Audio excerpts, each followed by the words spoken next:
ओम सर्वमंगल मांगल्ये शिवे सर्वार्थ साधिके शरण्ये त्र्यंबके गौरी नारायणी नमोस्तुते। शरणागत दीनार्थ परित्राण परायणे सर्वस्यार्ति हरे देवी नारायणी नमोस्तुते। नमस्कार, स्वागत है आपका आचार्य वाणी में और मैं आचार्य डॉक्टर विक्रमादित्य आपके साथ हूँ। ये चैनल आपका अपना चैनल है। आपके प्रश्नों का समाधान हम इस चैनल के माध्यम से देते हैं। जो लोग हमें व्हाट्सअप करते हैं उनको उनकी परेशानी के साथ साथ बहुत सारे इलाज भी देते हैं। आप कोशिश करें इस चैनल से जुड़ सकते हैं। आज हम हैं यहाँ पर मीन राशि वालों के लिए कैसा रहेगा समय 11 तारीख से लेकर 11 मार्च से लेकर 20 मार्च के बीच में। देखिए 11 मार्च से लेकर मीन राशि वालों ये समय जो है ना 10 दिन का समय बड़ा ही विशेष है। कई सारे ग्रह परिवर्तन की तरफ जा रहे हैं। शुक्र, मंगल, सूर्य, बुध, चंद्रमा, सूर्य, बृहस्पति और खासतौर पर सूर्य, शुक्र, कई सारे ग्रहों का परिवर्तन हो रहा है। बृहस्पति और शुक्र का जो योग बना हुआ था वो भी टूटने वाला है। शनि और सूर्य का योग बन रहा था वो भी टूटने वाला है। तो यानी कई प्रकार के उठापटक का योग है और कई राशियों वालों के लिए तो बहुत ही सुंदर है। मीन राशि वालों के लिए कैसा समय रहेगा वो भी जान लीजिए। देखिए मीन राशि वालों, आपके राशियों के दृष्टिकोण से देखा जाए तो 11 तारीख से जो समय आरंभ हो रहा है थोड़ा सा आपका स्लो रहेगा समय। 11 तारीख के समय में आपको अपने आप को मोटिवेट करना पड़ेगा, तब जाकर आप अच्छे से लाभ ले सकते हैं। आपका समय 50-50 दिखाई देता है। यह समय विशेष तौर पे ऐसे समझें कि आपके लिए आपकी महत्वाकांक्षा जो है वो आपके अंकुश लगा रही है। महत्वाकांक्षा को कंट्रोल करते हुए काम करना है आपको। ये महत्वाकांक्षा जो होती है जब नहीं होती है ना पूरी, तब क्या होती है, फ्रस्ट्रेशन आ जाती है। यही समय चल रहा है।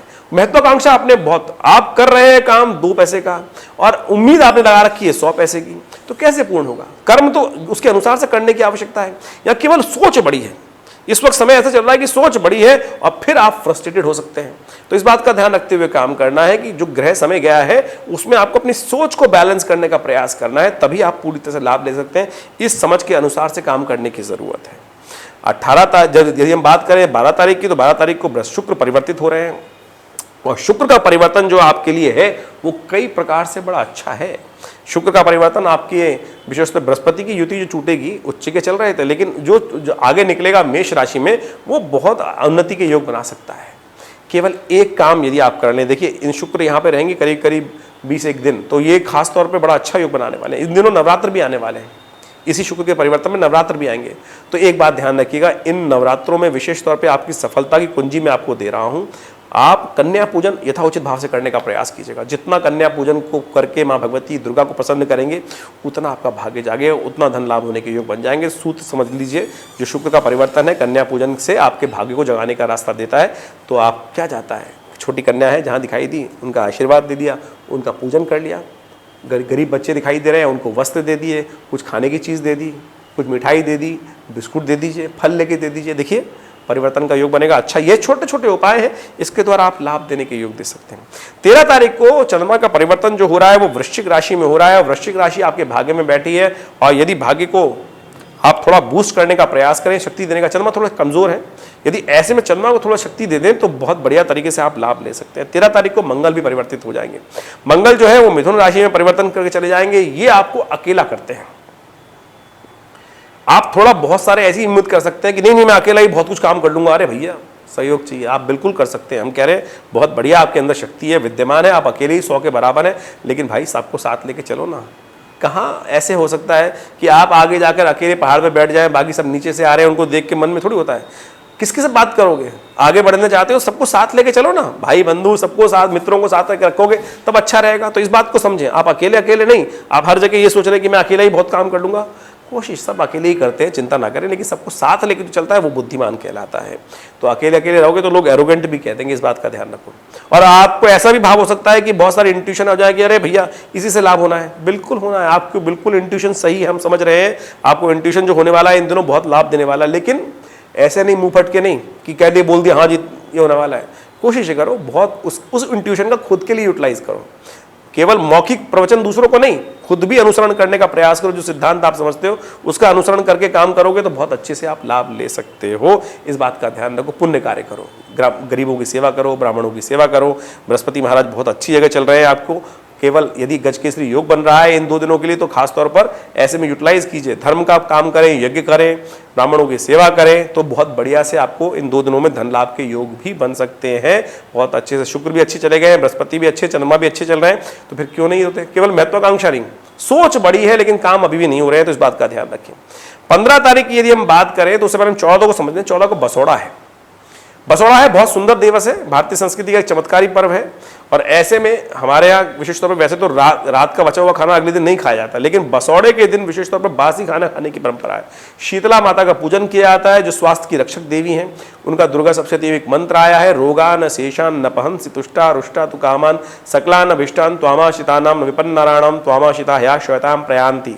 ये मंत्र है भगवती दुर्गा सप्तशती में आया हुआ।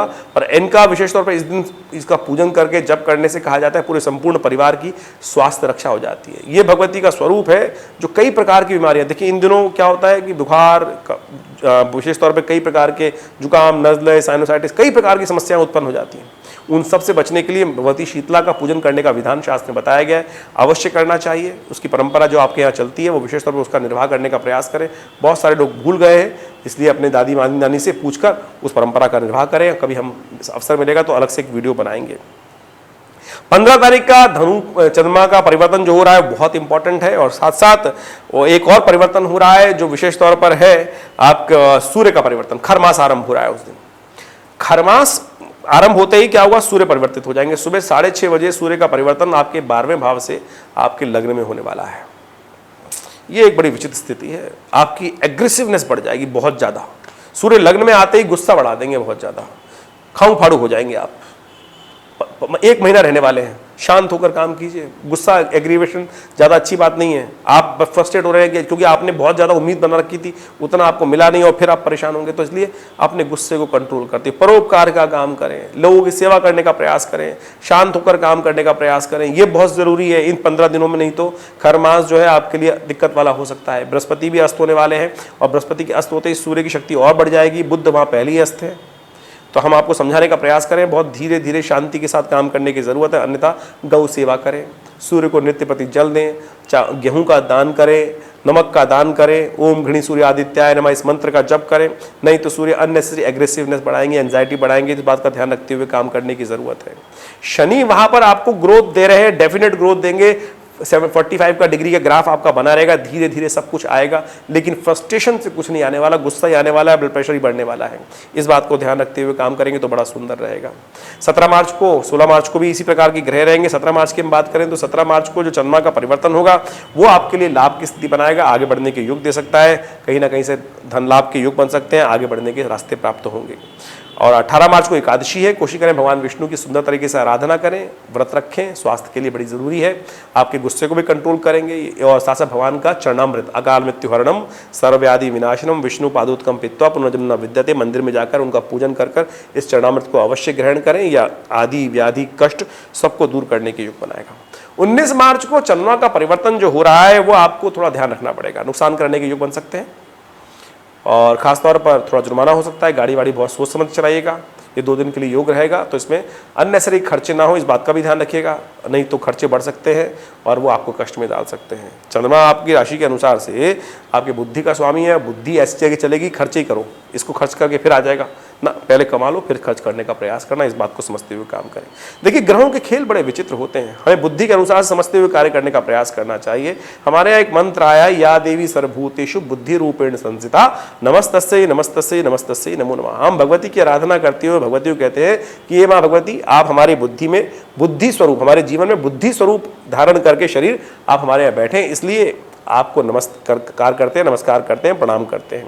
तो इसलिए आप हमारे बुद्धि में बैठ जाइए, बुद्धि स्वरूप बनकर, तभी हमारी बुद्धि सही बनेगी। और बड़ा सुंदर योग बन रहा है कि 21 तारीख से नवरात्र आरंभ हो रहे हैं, चैत्र के नवरात्र। हमने अपने आश्रम पर सहस्त्र चंडी महायज्ञ रखा है माँ भगवती की दिव्य मूर्ति के समक्ष। ये भगवती की वही दिव्य मूर्ति है जो 1947 में मुल्तान से आई थी और 500 साल पुरानी प्राचीन दिव्य चमत्कारी मूर्ति है। जो भी इनके समक्ष दर्शन करता है, यज्ञ करता है, उनकी समस्त मनोकामनाएं पूर्ण होती हैं। ये हमने बहुत अनेक वर्षों से देखा है, अनुभव किया है। और ये बहुत सुंदर प्रतिमा है जो हमारे परिवार में 1947 में मुल्तान से एक व्यक्ति लेकर आए। हमारे जो दादाजी थे उनको ये सुंदर तरीके से ये मूर्ति प्राप्त हुई और उसी परंपरा से आज भी हमारे आश्रम में ये मूर्ति प्रतिष्ठित है। आप भी उस मूर्ति का दर्शन कर सकते हैं, नवरात्रों में सुंदर यज्ञ में सम्मिलित हो सकते हैं। नवरात्र का यज्ञ रहेगा 21 तारीख से लेकर 29 तारीख तक। सहस्त्र चंडी महायज्ञ रहेगा, दुर्गा सप्तशती का यज्ञ रहेगा। आप सब उसमें सादर आमंत्रित हैं। विशेष जानकारी के लिए आप नीचे नंबर से उन पर फ़ोन कर सकते हैं। धन्यवाद।